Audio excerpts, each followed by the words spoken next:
I don't normally get early calls. Am I the only one who does it?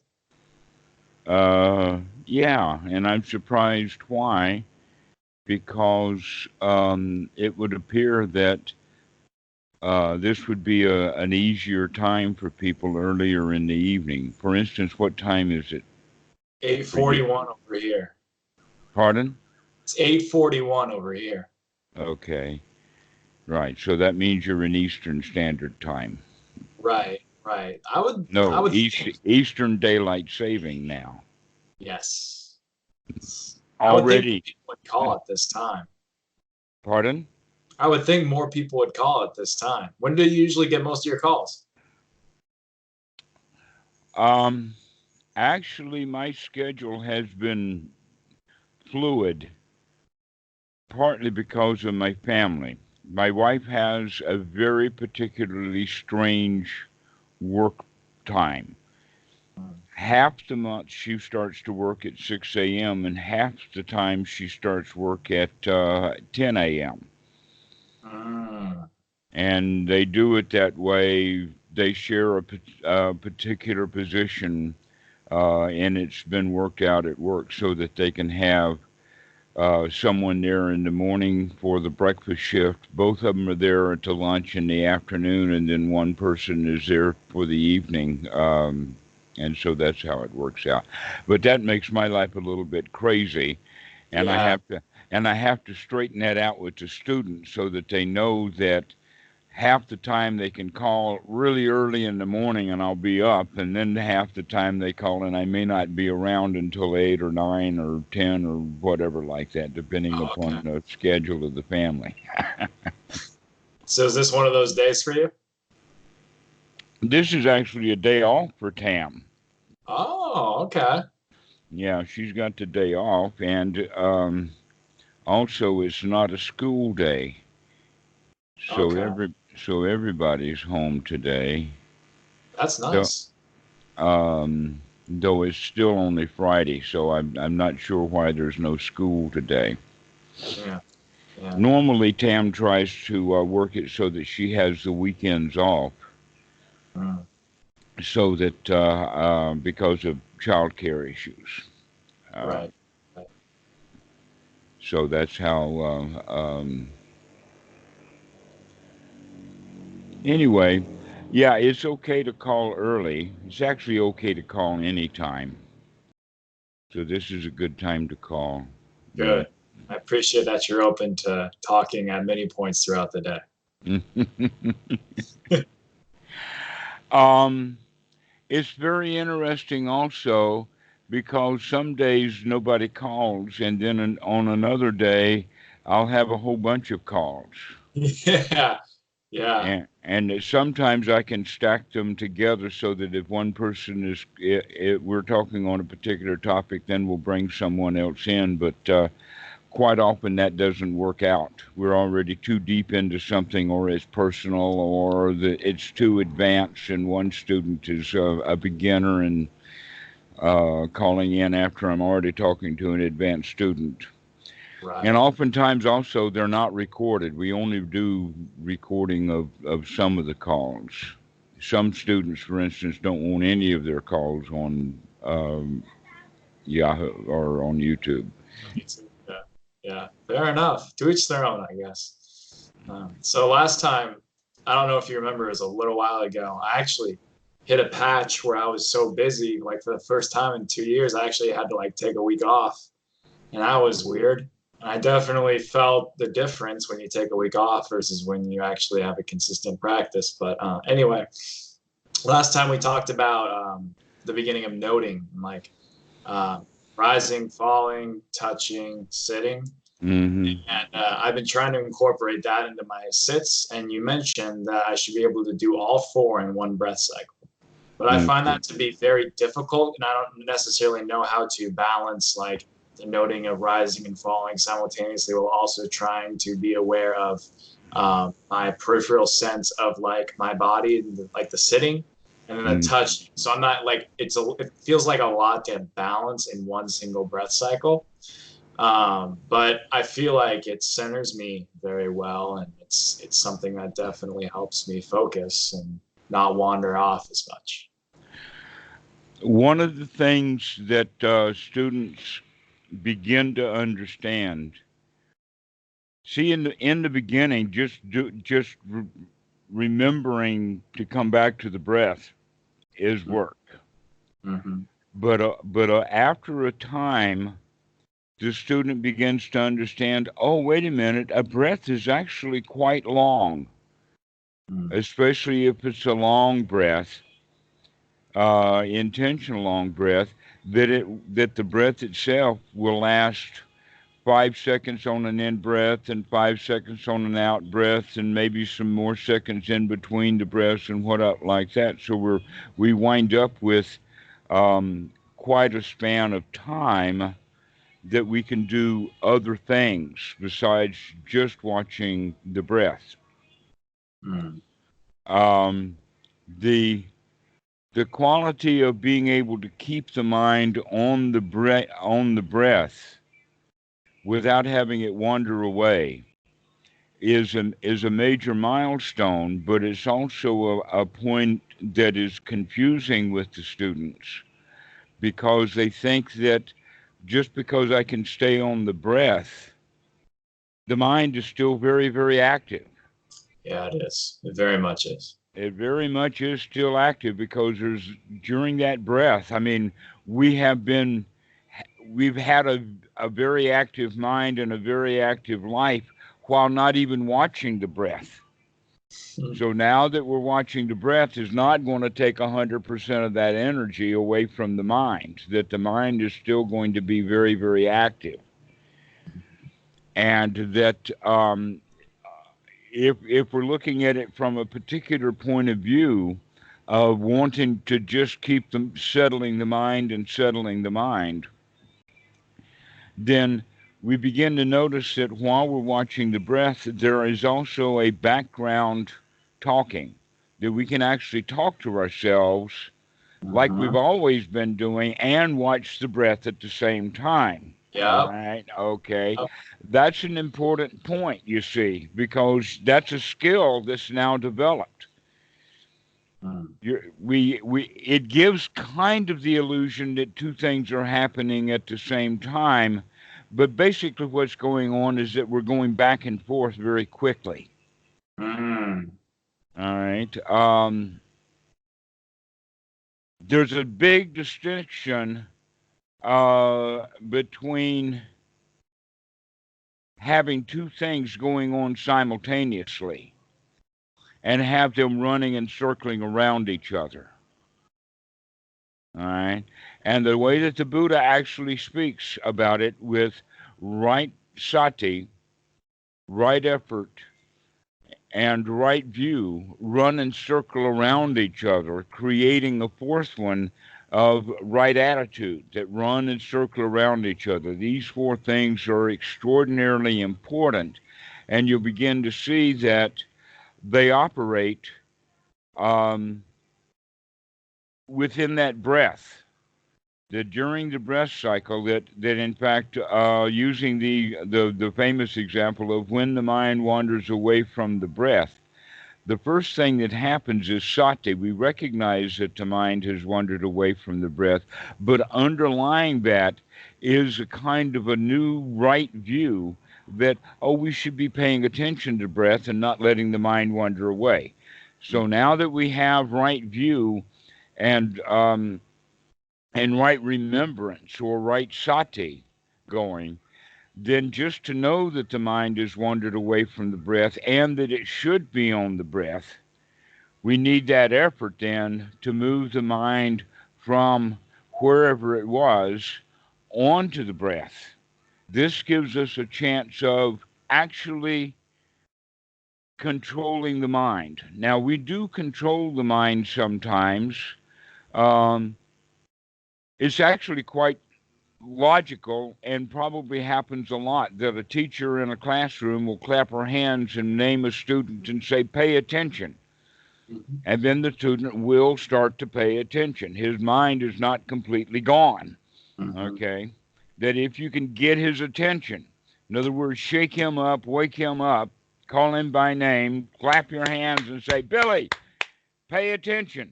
And he will, all right? This is exactly the same thing as that sati, to wake up so that we can pay attention. By doing that, at that point in time, Billy actually was able to change his mind because he did start to pay attention to the teacher. All right. We don't do that on a regular basis, but this is an important quality. It's a skill to be developed of being able to throw whatever's in the mind out of the mind and put something new in the mind. All right. So here's the point about that, that whatever is just in the mind is part of our life, part of our memory banks, part of our old programming, part of our instinctual makeup, and all of that stuff leaves us subject to suffering. That's what the whole thing of it is that if we leave the mind on automatic pilot, it's eventually going to hit turbulence and or crash into a mountain or take a nosedive. Something's going to happen. You've got to take control of that plane, all right? And so that's the same thing. You've got to learn to take control of the mind. And this first training of when the mind wanders away from the breath, we remember that, we take the effort, and that this is an important point because it's also a time to change the attitude. If we don't change our attitude, then whatever ho-hum attitude we had when we were not watching the breath. You see, the normal way is for the breath just be, or not the breath, the mind is just wandering away and we don't know it. Even sitting in meditation with the intention, I'm going to watch the breath, but the mind has wandered away, we're not watching the breath. But something happens, and that what happens is the sati. We remember. Something inside claps the hands and says, Billy, pay attention. Okay? There's something in there that goes off, that alarm. That's the sati, the wake-up bell. When that goes off, we now need to change our attitude, and we can do that because this sati that happens is remarkable. If it doesn't happen, nothing can improve. But if that sati happens, that's a good point. That's a skill that we're developing, and we should congratulate ourselves for that. That's why I say, like, aha, I caught you wandering away.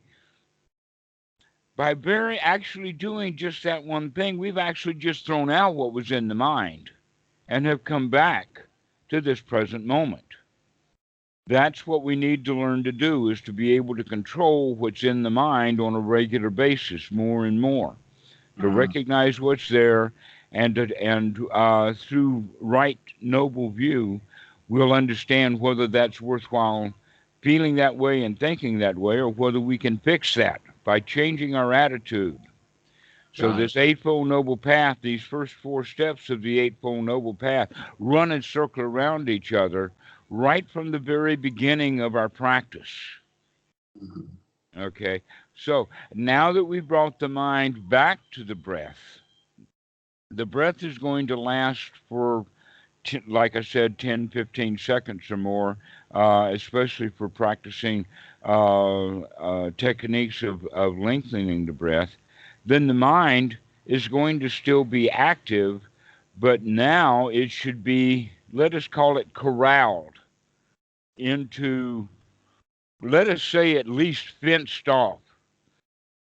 And the fencing off is going to be that which we want to think about and that which we will let the mind think about if we're not watching what it's doing. Okay? So, if we have now the mind on the side of the pasture where we can control what it's doing, that's what we're now going to talk about with all the various techniques for various teachers at that time, when we can both watch the breath and watch the mind kind of at the same time, at least within a breath, we can see what the mind is doing, etc., like that. Now, some students talk about it and say, oh, I can watch the breath really well, but the mind is still thinking in the background. All right. Mhm. If it's Right. thinking in the background, the important thing is for it to be thinking the thoughts that you want it to think and not just let it go off into the other side of the pasture. Okay. So, what can we think about? Well, we can think about the body itself, which is a really, really valuable thing. In fact, we're going to start paying attention more and more to all of the satipatthana, all of the things that make us up. But in the beginning, we start with the body because obviously it's the most gross. It's also the one that changes the most slowly. Mm.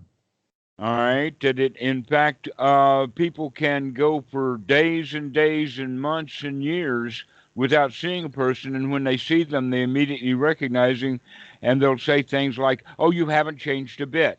Well, there have been some changes, but the body changes slowly. One of the things, though, that we do know is that emotions and feelings can change pretty fast. Mhm. Also, the state of mind that we're in the sense, are we sharp, are we fluid, are we focused, are we distracted, etc., like that. The various qualities of the mind, that too can change sometimes very fast. But the fastest of all that's changing is the contents of the mind. They're like clouds. They just like that, very, very fast. All right.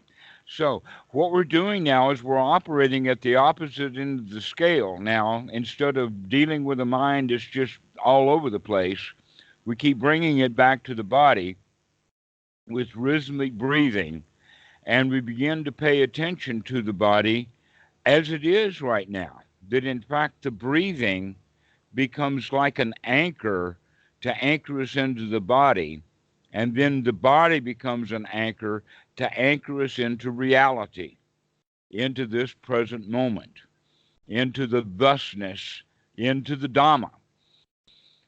That in fact, Bhikkhu Buddhadasa, I think I've talked to you about this before, but I'll mention it again about that Bhikkhu Buddhadasa has two Pali words that he uses together. One is Itya Papajayata, and that word is basically what we mean by the cause and effect relationship.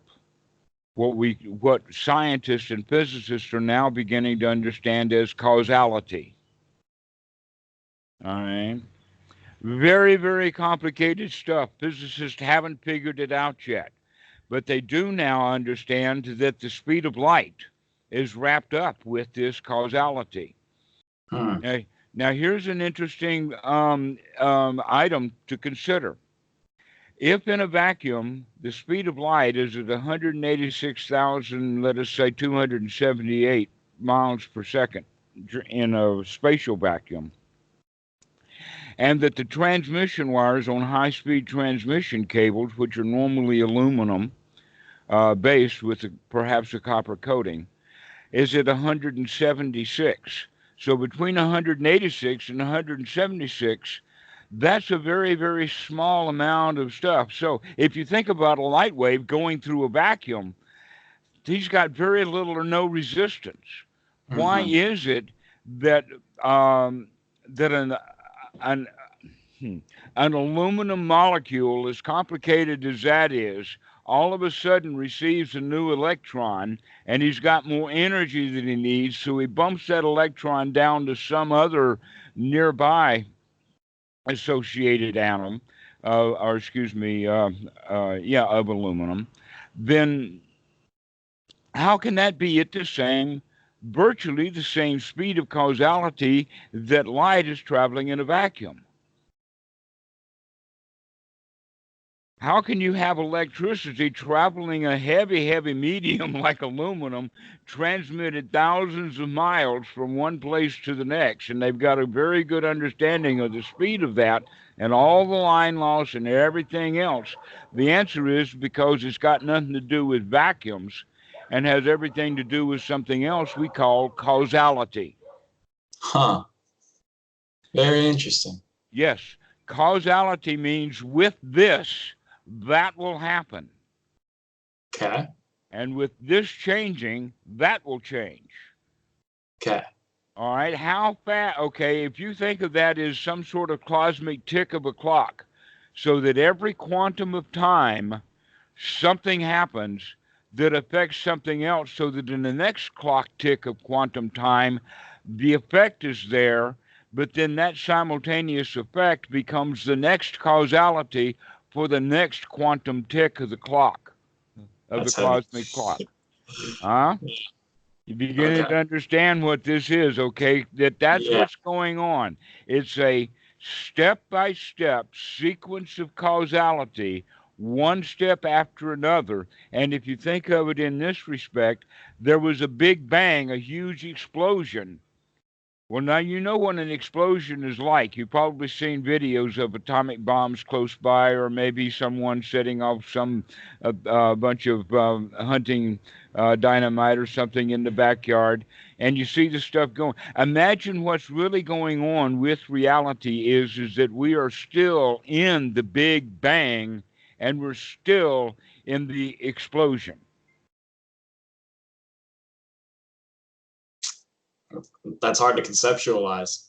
It's conceptualized in the sense that everything is fluid, everything is in a flux, everything is constantly continuing to explode. Okay. One quantum talk tick after another, things just get worse and worse and worse according to the law of entropy. Everything keeps falling apart Wow. because things are really simple at the time of the Big Bang or even at the time of the inflation. The time Hmm. of the inflation was when things got cooled off just enough to start forming molecules and atoms and things like that. All right. Mm. But things were not getting more orderly. They were getting more and more less orderly because before atoms started to form, we had nothing but just a soup of quarks. Hmm. Okay. Yep. So everything gets more and more and more and more complex. Everything keeps falling apart more and more.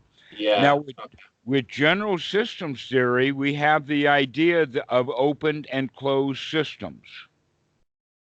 We see the planet Earth as an open system, and what we're open to is the energy of the sun. You can imagine that without the new energy of the sun constantly hitting the Earth, that the earth is going to go through its own transformation of everything falls apart. Hmm. Okay. Everything just disintegrates and it becomes, kind of a cold wilderness of nothingness. Everything is dead.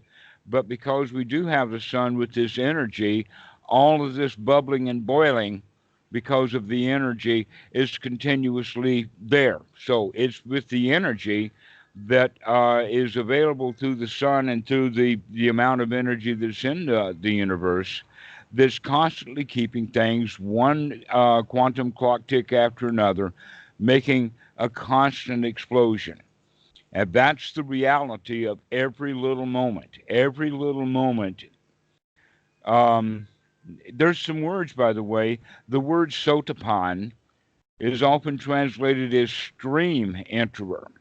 This Hmm. stream that we're talking about is not a good word because when we think of the word stream, we're not talking about a deluge. We often think of a nice little shiny brook with some stones and I whatnot do. like that. Right. That's not the stream. Think about it like caught in the Mississippi during flood time. Overwhelming. Overwhelming. This present moment can actually be overwhelming, and in fact, for little children, reality is overwhelming. Hmm. That it's just there's too much, and so what little children do by their nature is they start cutting pathways. They start making connections. They start connecting dots, and forming pathways in the mind that become a memory map, which means that we start paying attention to things we think are important and let all of the unimportant things slide by. Yeah. So that as we grow up, we begin to be no longer in the here now, in the flood of reality, and we start being much more selective because of the way that the mind works. That in fact, reality just completely overwhelms the human mind. The human mind is just not capable. A very, very clear example is um, because of, let us say, my computer connections. I don't want to go too much in detail with it. I have been in Huntsville, Alabama, at the major computer installation they have there for forecasting weather. All right, weather forecasting. The very, very biggest, best, strongest, fastest computers with the very best programmers there are. 7 days they can't do. 1 week in advance. Sorry, too much.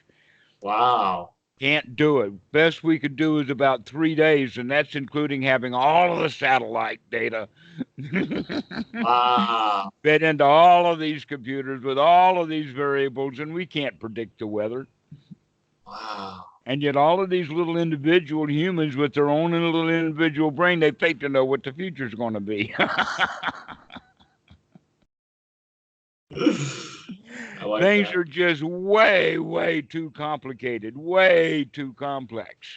And so, in order for humans to be able to understand things, we make up stories about it. Yeah.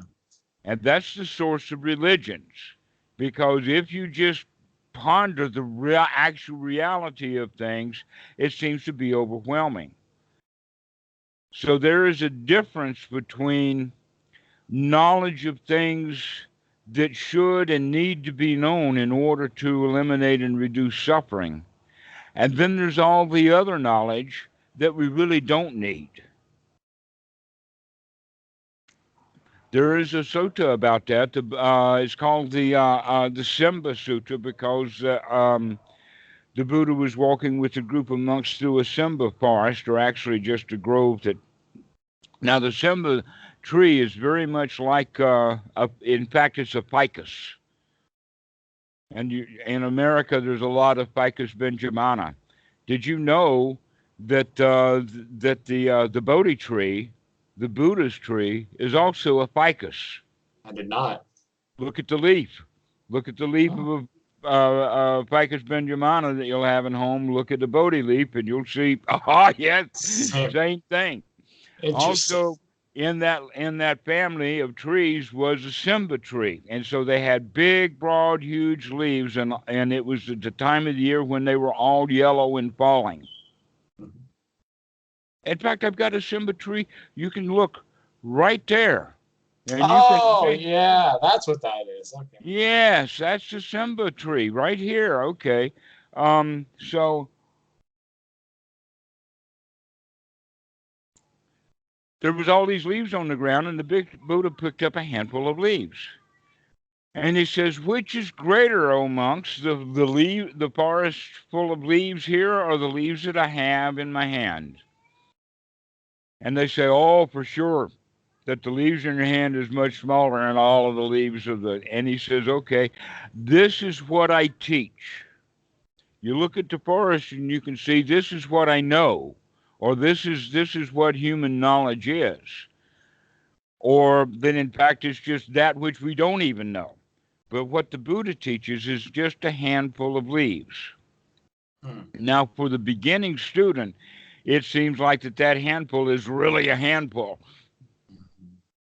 But as you grow in the Dhamma and begin to put things together, almost like one leaf stacked on top of another, to where you can get it, it actually, the teaching of the Buddha boils down to just one little thing.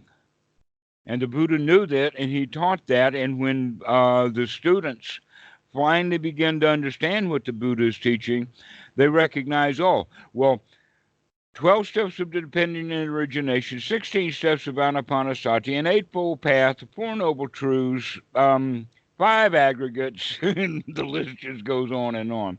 Um, 8 classes of people, 36 different kinds of feelings. Add that to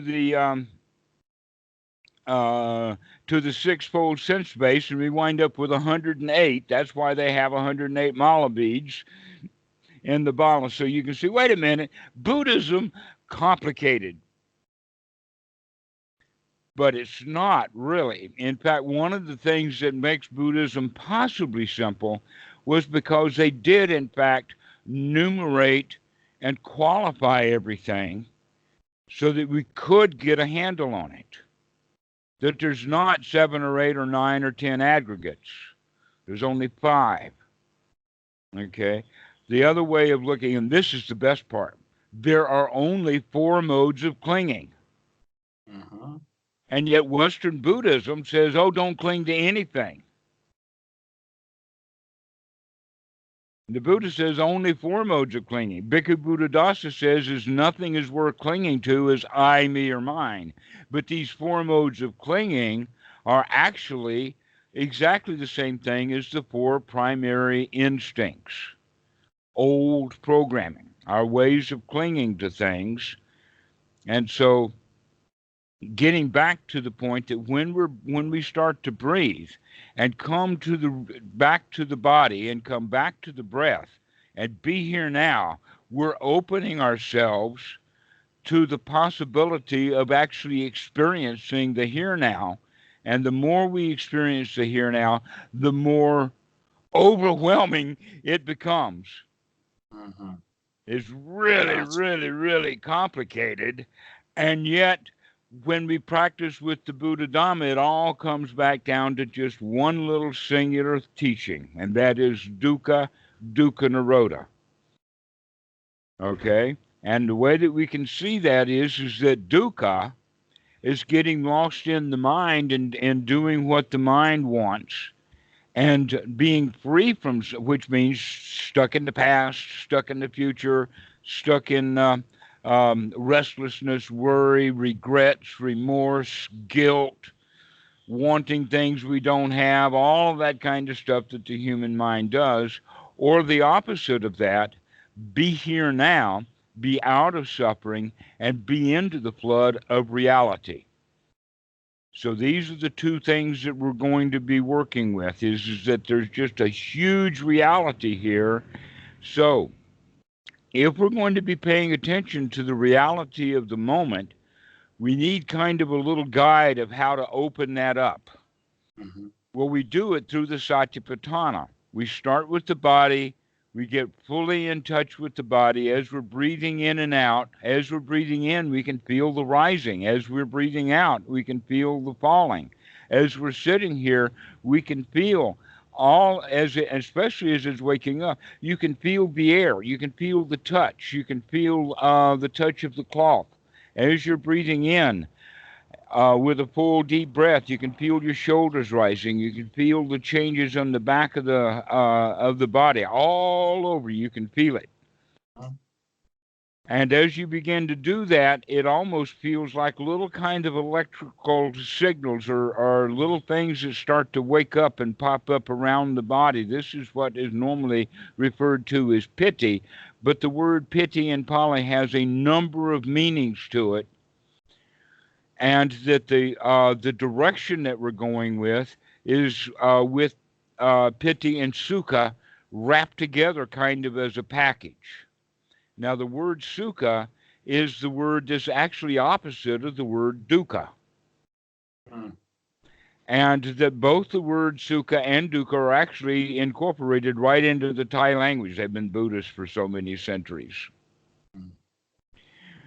So this idea of sukha, or happiness or joy or pleasure, is kind of more mental when it is sukha and more bodily oriented when it is piti.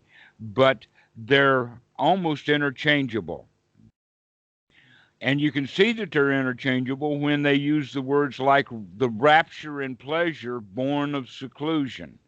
So if you can get the mind secluded from the hindrances and be in the here now, then we'll have both the component of rapture, feeling good in the body, and sukha, which is feeling good in the mind. It's a relief to be free from the lies I've been telling myself for the past 5 minutes. I love it. And the So, lies that I've been telling myself for the past 5 minutes of, oh, well, this is just an okay thing, or maybe we'll get over this, or I don't really like what happened last night, or that kind of stuff. And then we take a deep breath, we recognize what's going on, and we say, wait a minute, I don't have to think about that. I can be here now. This is a wonderful moment. So nice. so, so should I continue with the rising, falling, touching, sitting? No, it's time that we move on. We've got a lot of stuff to do on our plate here. That you you picked up a pea and say, "Shall I continue to eat on this pea?" Oh no, you got some lettuce and tomatoes and other things that are on the plate to eat too. However, that's the good way of getting started because the touching is the touch of the air around you. The touch is the sensation of the face. The touch is itches, scratches, various little things. That the entire issue is kind of to wake up the body. If you're going to use that as an anchor for the here now, then the more bodily sensations you're capable of working with all at the same time, that in fact, here's the point. The way that the mind works, if we see something, now when I'm talking about the word seeing, let us say in a sensational way, that I see a particular uh, um, scratching sensation or a sharp place on my leg, then I'll pay attention to it, I'll focus on it. What that means is that after I've become conscious of it, I now focus on it, pay attention to it, bring it up as an object, and have the mind focused on that. And while I'm doing that, a lot of other stuff is happening in the body, and a lot of other stuff is happening in reality. So Mhm. the idea then is to learn to have a mind that's focused without focusing on anything. Mhm. The focus is it's good to go, it's ready. And then how you focus is like tap tap tap tap tap tap tap tap tap tap tap tap all over the place. Mhm. Okay? But the focus is still there. Mhm. So does it Okay? matter what I choose to focus on necessarily? In the beginning, we want to focus mostly on the body. Hmm. So anything that comes up, like a little tingle, little anything. Hmm. Any Okay. little thing. But don't stay focused on it Hmm. unless the mind really wants to focus on it in the sense that it's a painful place. Hmm. The people who take Goenka retreats, the Goenka retreats are set up specifically so that people will have to start dealing with um, old tensions in the body. Hmm. But Hmm. it's sometimes better to get a lot of skill going before we do that. That may not be the first thing that you want brand new students in their first 10-day course to do. Yeah. Yeah. So um, if the body has a particular sensation that is annoying or whatever, then the right way to handle it is what I have referred to as playing hide and seek. You know the game that children play? Except we're going to play it backwards. We're going to seek it out first. We're going to pay really close attention to it. We're going to find out really what it is. And then the next, after we really get identified with it, for a short time, 5, 10 seconds, one breath worth, then we're going to leave it and we're going to ignore it and go someplace else Hmm. and pay attention to other things so that the whole body becomes woken up. Now, in the Goenka method, they actually do that in an organized method. They normally start at the top of the head and then work around the head down through the shoulders, one arm at a time, down through the torso, down to the sitting posture, down to the touching area, and then down into the legs. All right. A much better way, well, I'm not sure which one is better because that's the method that I practiced when I was a student. But what I teach is a more natural, normal way to pay attention to that which presents itself, knowing that eventually the whole body will become in a way of presenting itself for notice. Gotcha. All right. Now, the word notice here is an important word to work with because in the English language word noting, there's more. The word itself has more than one definition. Okay. And the way that the word is used is that we're not going to be is in the sense of a notepad, in the sense of recording things down. That in fact, a better word is witness.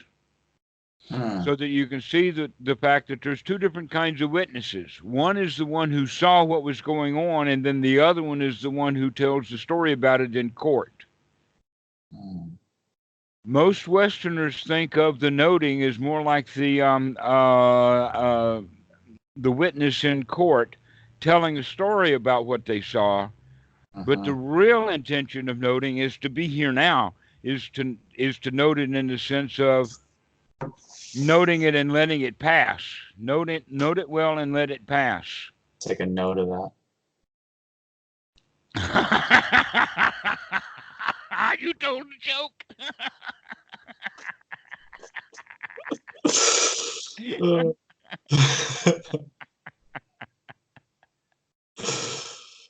Oh, I forgot what I was gonna write down. That was so funny. Oh yeah. So that's good. Now that you've got that, so I think that you really got the essence of the Mahasi system and why so many people misunderstand it because they're noting too strongly, which Mhm. means they pay too much attention to it and give too much energy to the labeling. Mm. But what you really want to do is be able to notice so many things all at the same, or not at all at the same time, but one by one as they occur in quick successive order, so that you can see a lot of stuff going on. Let us say 10 or 20 things that were going on that it took the time to label one thing. That Uh, labeling will really slow you down. yeah. And it keeps the mind in a state of perception rather than in a state of consciousness. Mm. Because consciousness has to do with the senses themselves, the touch of the body, the touch of the eyes, the hearing, what's happening. So everything that we talk about with sensuality, and I know that the English language words sensuality and sensual has almost always sexual connotations. So take all of the sexual parts out and leave it that we're really talking about the human experience of the world is done through the senses, but the senses themselves are, huh, they're fallible. An example of that is that we need telescopes. Mm. We need loudspeaker systems. All kinds of things like this show that the senses are fallible and that we can do Limitations. things to improve it. But the important thing is that there's several times for mistakes.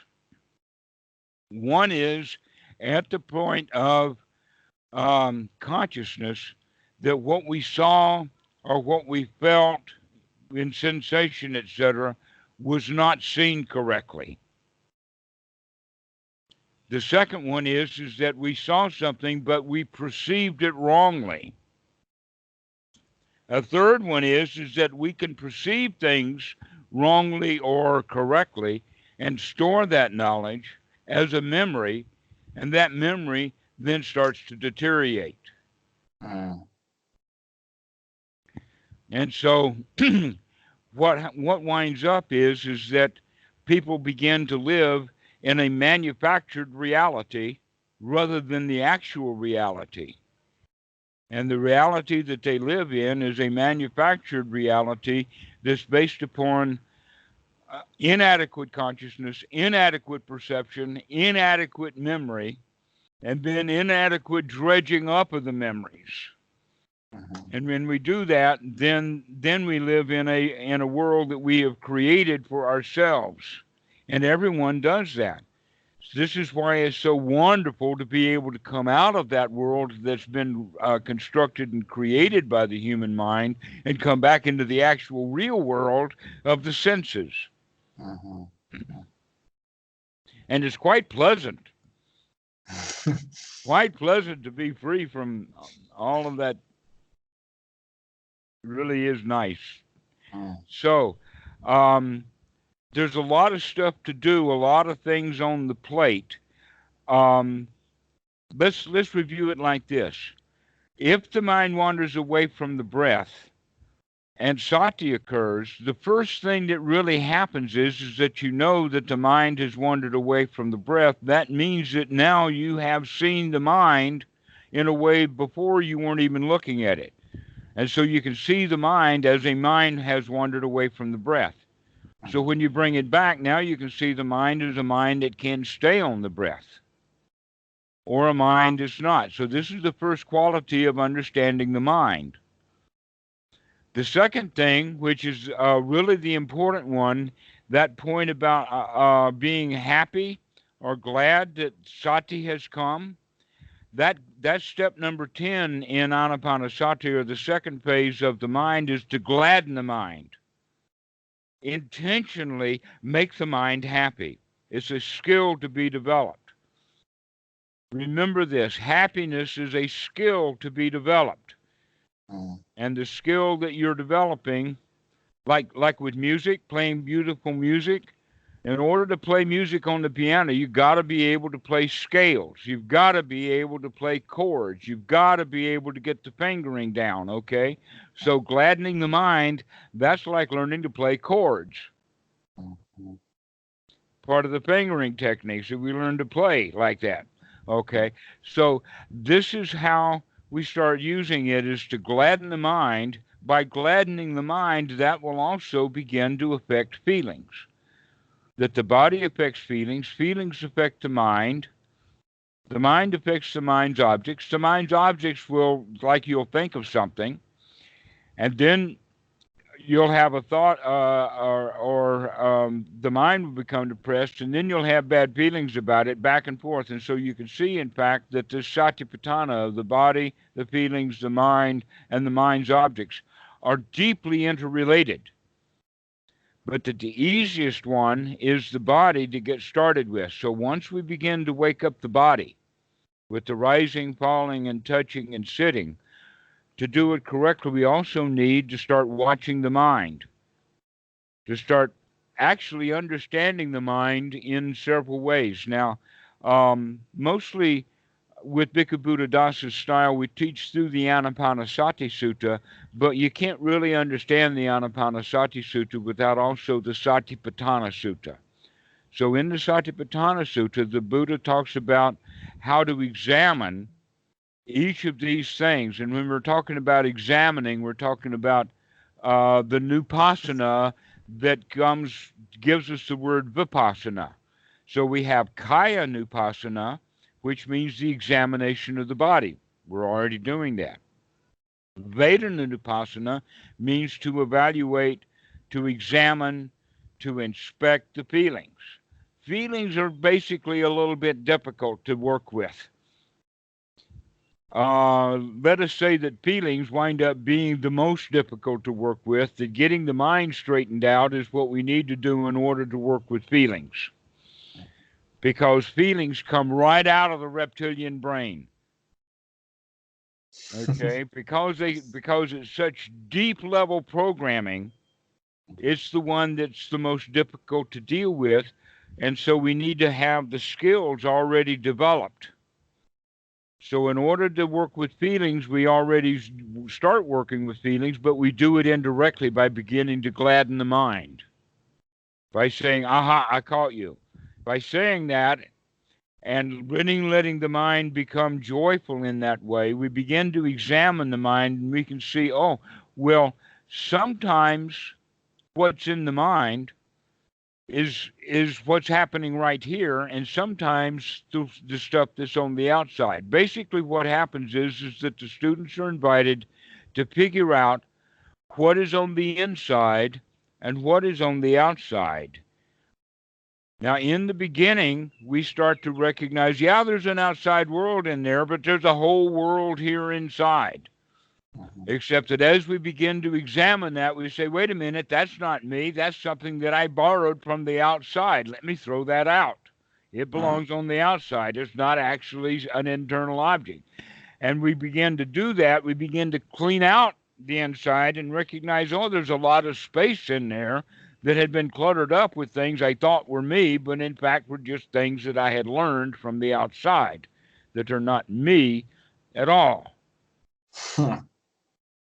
Very interesting. Yes, the mind is not what I thought it was, but when we begin to untangle the way that the mind operates, we begin to see that all of these thoughts that I was having was just because they were just an old bad habit. But now that I'm taking control of the mind, we can have the thoughts that we want to have. That's a major change. And so I shouldn't necessarily be so focused on the noting like we talked about. I should just be more of a witness, not necessarily have to verbally in my head think of a label, just more so witness things and be aware of as many things as possible after focusing on them for maybe 5 seconds, 10 seconds. Am I understanding that correctly? Yes, yes. Good.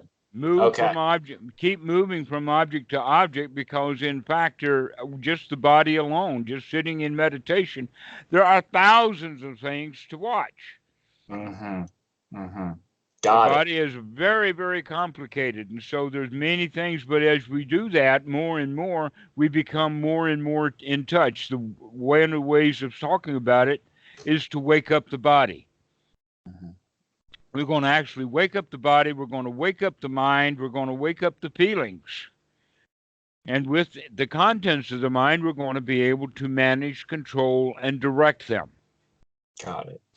Okay. In the beginning, we want to manage, control, and direct the thoughts based upon what's happening right here, right now. And then later, we'll start adding context to that. The context that we're going to add is the Four Noble Truths, in the sense of beginning to see suffering directly. Now, the problem with the word meditation in English language is that we have the idea that meditation is the same thing as contemplation. And in the old days, when there was a lot of meditation going on in the Catholic Church, they would take an object of meditation or contemplation, something like the Trinity, or grace of God, or the role of Mary, or all kinds of intellectual things like that. And we can do that with the Four Noble Truths also, but that's not really what we're looking at doing. What we're actually wanting to do is to be in this present moment, on guard for what we see and know already as the Four Noble Truths. We're not just sitting and thinking about the third noble truth. Okay, what we're doing is that we're wanting to experience the third noble truth. Oh, this is what it's like to be free from suffering. Okay, so that's the way that we put the Four Noble Truths in context, is because we're looking at it from the position of experiencing them, to see the suffering, to see it in our own mind, to see it in others. When you're out and about and looking and seeing others, for instance, you see someone angry because that's how we've been taught to look. But deep underneath that, the person's in suffering. They wouldn't be angry if they weren't suffering. So we start looking for suffering. That's what we're going to be on the lookout for. We're not just sitting and contemplating all suffering there and here, whatever it is. Let me think about the nature of suffering. Oh, no. We're trying to point it out, identify it. Got it. Got it. I do need to get going though because it is late and I have to work tomorrow. Well, excellent. All right. So now you know that all what you're doing is correct, but you need to expand it into the full satipatthana. Rising, falling, touching, sitting is just body. We also need to start looking at mind, to start recognizing, to gladden the mind, to begin to see how mind affects feelings, Got it. to Got begin it. to see how feelings affect the mind. Okay, let me give you one last example of that, and that is that it's that in certain contests like debates or even boxing matches, if you can get your opponent angry, then you can generally win. That's why they don't want to have ad hominem attacks in a debate, is because the students will get unhappy and upset if you put them down, and then they can't do a good debate. Yeah. This is a clear example of feelings interfering with the ability to think, the mind. Feelings condition the mind. Isn't that amazing? That Yeah. feelings condition the mind. So that's something that you begin to notice. You begin to see that as an observation. You begin to see how the body conditions feelings. Feelings condition the mind conditions the objects of the mind. So if, for instance, someone is sick in bed, then they're not ready to take an SAT test. Yeah. Oh, whoops. There we go. Yes. So this is the way to start watching. Start looking for these interconnections between the body, the mind, the feelings. Got it. Got it. Well, As an observation that you can see in the here now. gotcha. As And a so witness. as a witness, right? You're going to witness this stuff. Got it. Okay, Not thank think you very about it. Not think about it in the abstract, but actually directly seeing it. Gotcha. Got Gotcha. Okay. Without putting my own spin on it. right. That's the spin is just perception. Right. Okay.